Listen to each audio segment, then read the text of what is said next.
Senhor é convosco. Bendita sois vós entre as mulheres, e bendito é o fruto do vosso ventre, Jesus. Santa Maria, Mãe de Deus, rogai por nós, pecadores, agora e na hora de nossa morte.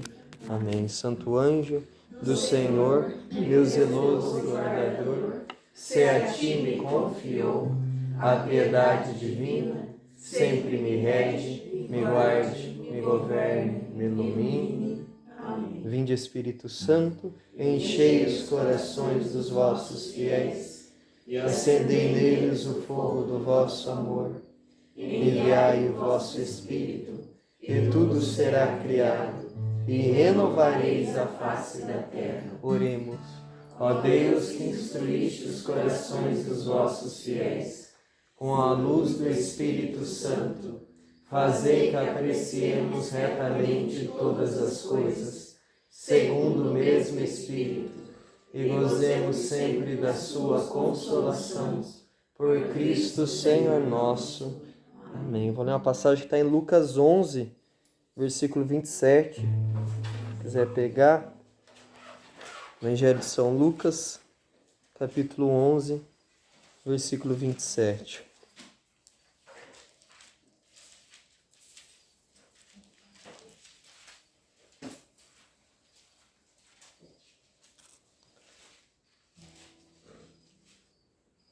Amém? Amém? Enquanto ele assim falava, uma mulher levantou a voz do meio do povo e lhe disse: Bem-aventurado o ventre que te trouxe e os peitos que te amamentaram. Mas Jesus replicou: Antes, bem-aventurados aqueles que ouvem a palavra de Deus e a observam. Palavra da salvação. Glória a vós, Senhor. Pode sentar, por favor. Então aqui o São João Maria Vianney faz uma ligação. Aqui está falando de Nossa Senhora, né? A mulher levanta, Jesus está pregando ali, a mulher no meio da multidão, ela diz a palavra que ela levantou a voz, né, no meio do povo. Então ela deu um grito e elogiou Nossa Senhora. Bem-aventurados os seios, bem-aventurado o ventre que te trouxe e os peitos que te amamentaram. Mas São João Maria Vianney vai falar que outras pessoas também carregam Jesus no ventre. Quem que é? As pessoas que comungam. Quando a gente comunga, a gente também carrega Jesus dentro de nós. Só que ele fala o seguinte: comungar por comungar não tem valor. Por isso que Jesus vai colocar isso. Antes, bem-aventurados aqueles que ouvem a palavra de Deus e a observam. A gente vê na história da igreja que muitas pessoas foram santas sem receber os sacramentos, até a Eucaristia. Mas nenhum deles se tornaram santos sem conformar a sua vida à palavra de Deus. Por isso que Jesus vai colocar isso. Não, né? Nossa Senhora, ela não é bem-aventurada porque ela foi mãe, porque ela me trouxe. Isso sim, ela foi exaltada, mas o mérito maior dela foi de viver a palavra. Santo Agostinho vai falar isso, que se ela tivesse se tornado só mãe de Deus, mas tivesse pecado, de nada adiantaria. Valor nenhum teria essa vocação, esse chamado de Nossa Senhora. Vamos pegar Romanos 10, eu quero mostrar outra coisa lá. A importância da palavra. A importância da gente configurar, fazer o possível, porque é isso que é o desafio do cristão, conformar a sua vida à palavra de Deus, aos ensinos de Deus. Romanos 10, versículo 17. Não estou menosprezando a Eucaristia, meu Deus, não é isso. Mas eu achei muito forte isso que São João Maria Vianney fala. E se a gente olhar para a Bíblia também, quando os discípulos de Emaús estão caminhando com Jesus, diz que quando Jesus falava, o coração deles queimava. E na hora da partilha, que foi na hora que Jesus celebrou a missa, para eles caiu a venda dos olhos deles, eles contemplaram que era Jesus, que aquele homem não era um viajante qualquer. Então nós vemos que a palavra, ela tem esse poder que a Eucaristia não tem. Esse poder de queimar o coração, de levar uma pessoa à mudança através da adoração, é um outro nível de caminhada. Dificilmente, não é impossível, mas dificilmente a pessoa ela vem através da adoração. É a palavra, a pregação que vai levar a pessoa a ter sede de adorar Jesus. E aí Romanos 10, 17 fala assim, ó: logo, a fé provém da pregação, e a pregação se exerce em razão da palavra de Cristo. Então, o fruto da pregação é isso, a fé. Eu atendi uma pessoa hoje, conversava com ele, e aí algo que a gente aprendeu lá atrás era que tem momentos da nossa vida que a gente não consegue rezar, né? Que a luta é tão grande que você quer colocar, mas você não encontra a palavra. Fala assim, rezar no sentido de palavras espontâneas, né? Igual a gente faz aqui, Jesus está exposto, a gente começa a falar. A dor é tão grande que a pessoa não consegue dirigir uma palavra para Deus. O que nós temos que fazer nesses momentos? Pegar a palavra de Deus. Por exemplo, o Salmo 90, o Eclesiástico 2, que é uma palavra que eu gosto. Nenhum daqueles que confiam em Deus são decepcionados, são desacreditados. Então eu pego esse versículo bíblico, isso se chama Lectio Divina, né? Oração com a palavra. Eu pego um versículo e começo a orar em cima dele, porque essa palavra tem força, a minha não tem.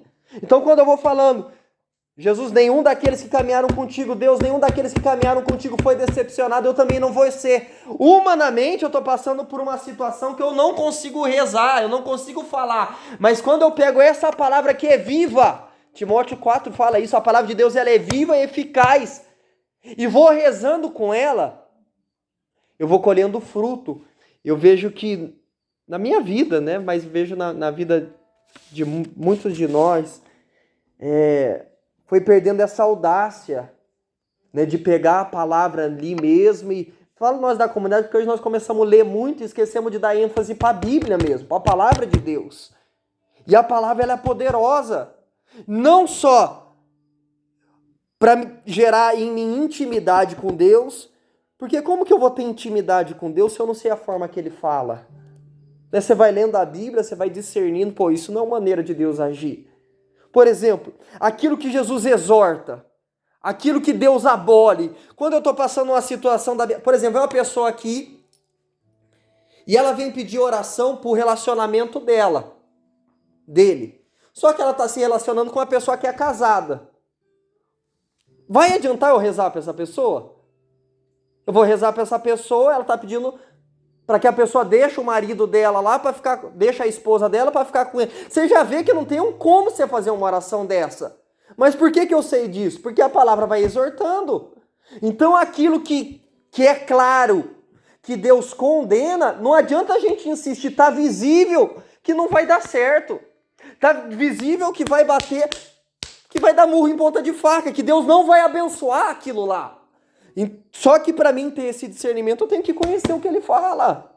E essa palavra, quando eu entendo que ela é viva, ainda que eu esteja vendo situações que humanamente não tem jeito, e nós passamos, esse é o nosso mundo real. Porque a gente pega isso daqui, na teoria é fácil, mas quando a gente vai para a prática, da minha realidade lá em casa, minha dificuldade com a minha esposa, com os meus filhos, não é tão fácil assim. A de vocês também não. Se eu não tiver um alicerce sagrado, a gente desanima. Só que problema, eu sempre costumo dar esse testemunho quando eu falo da Bíblia, porque foi muito forte quando eu ouvi isso. O padre Rufus, que foi um exorcista, né? Ele já é falecido, indiano, quando ele vinha para o Brasil, a Canção Nova abarrotava de gente.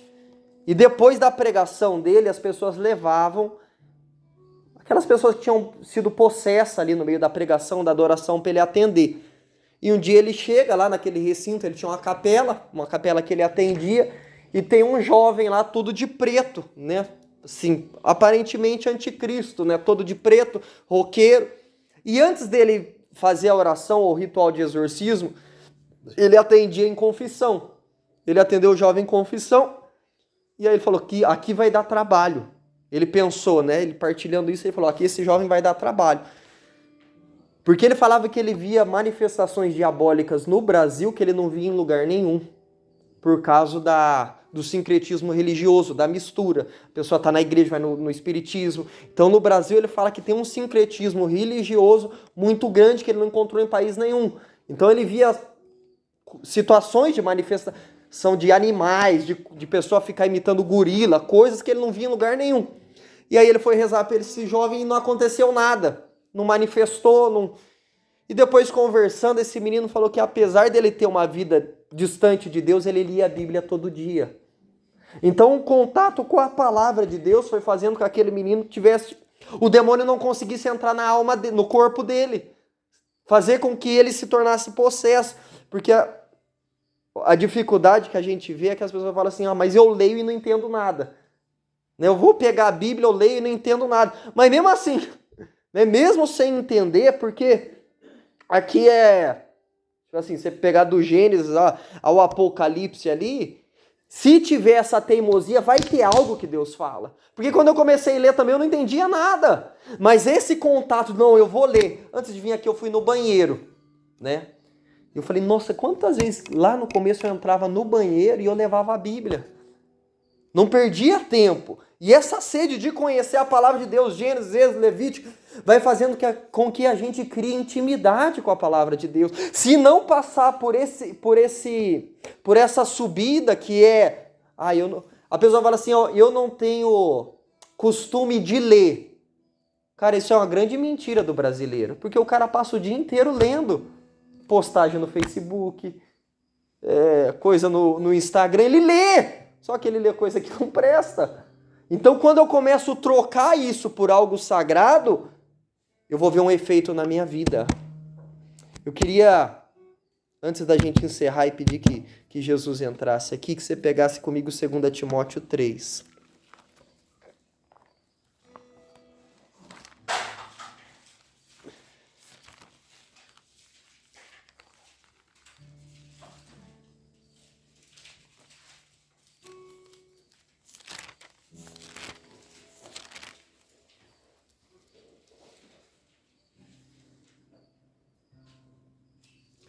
Versículo 14.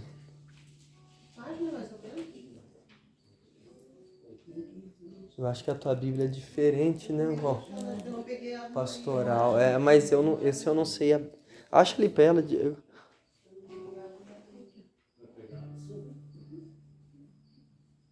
Segunda Timóteo 3, versículo 14. Eu li essa palavra no retiro, mas vamos ler de novo. Vamos até o 4:2. Tu, porém, permanece firme naquilo que aprendestes, aprender e crer.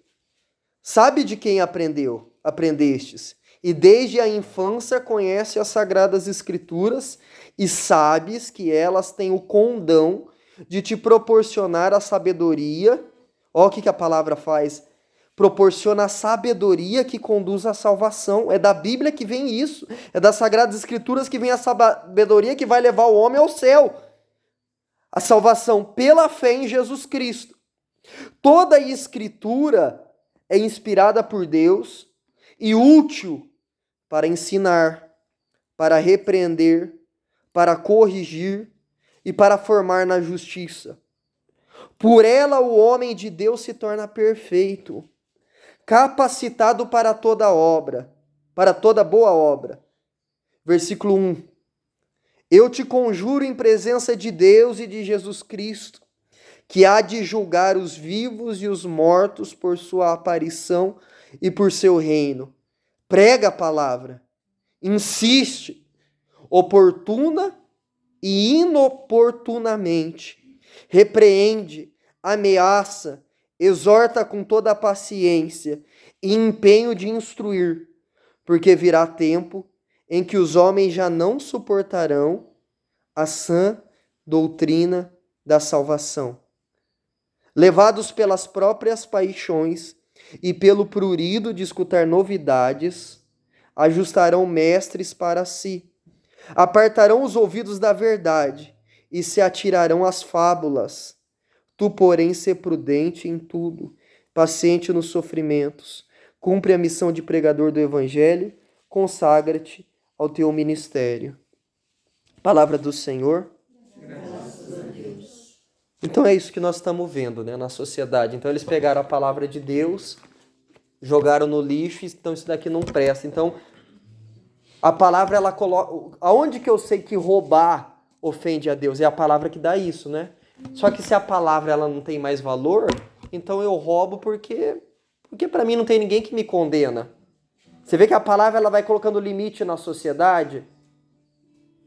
Então descartou isso daqui, vai virar essa bagunça que nós estamos vendo. Fica de pé. a gente se preparar para receber Jesus aqui, baixa a tua cabeça um pouco, enquanto a Mara vai lá buscar o Senhor. Baixa a tua cabeça um pouco e que nessa noite Jesus possa gerar em nós o desejo de dar um passo mais,